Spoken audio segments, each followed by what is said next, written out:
So now we're at Maexxna. So we've moved from Farlina down here, all the way up here, and into Maexxna's room.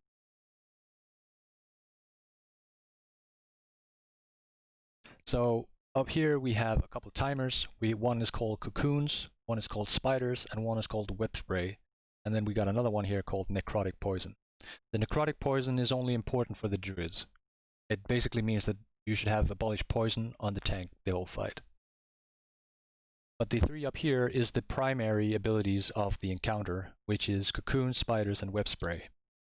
So the first thing happens 20 seconds after the pull, that's cocoons. And that means that 3 random players get thrown up onto the wall at the side of the room and will have to be freed by ranged DPS. The next thing that happens is the spiders that come, they spawn underneath the boss. Then they'll be AoE'd, you can pop a sapper charge, and then they're gone. And then the last thing is the web spray. The web spray affects everybody in the raid. It's a 10-second stun.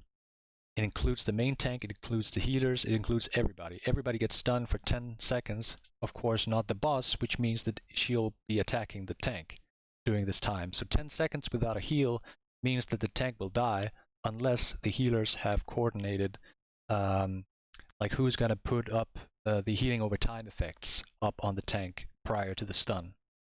So you need a druid with abolished poison, regrowth, rejuvenation. You need a priest with renew. You need a priest with shield. You need a priest with 8 out of 8 tier 2 to get that extra hot on there. Once you got all that, then the tank should be fine during the 10-second stun. And that's what we see here. Everybody's stunned for 10 seconds. And that is basically the rotation that is going on. So now we're back to the same thing. It's like a 40-second cycle. As we have the cocoons, spiders, web spray. Cocoons, spiders, web spray. That's the 3 things that really goes on here until the boss gets down to 30% and goes into berserk. So here cocoons are happening, and this is what happens when you get into cocoon. You get thrown up on the wall, can't do anything, but you're taking damage from being inside the cocoon, and you need to be saved by ranged DPS, and then you're back in the action. Another important thing is that the boss needs to be faced away from the raid, because it does a frontal cone ability. So make sure that you're not, I don't know why you would be, but don't be a boss.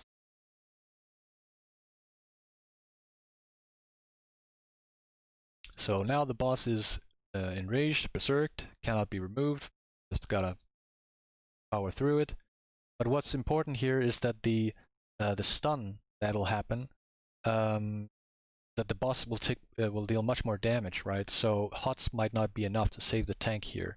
So you need to have a tank on this fight that has shield wall ready, so that if the raid can't finish the boss or the stun happens, then he can survive with shield wall.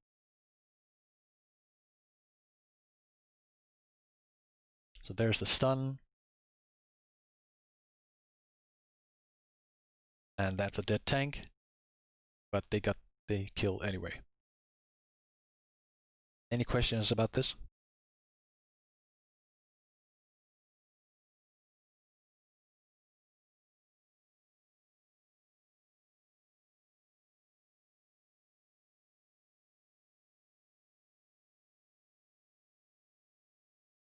So at the end of each wing, there's going to be a teleporter that when you use it, you get teleported back to the center of Naxxramas, and then you can proceed into another wing.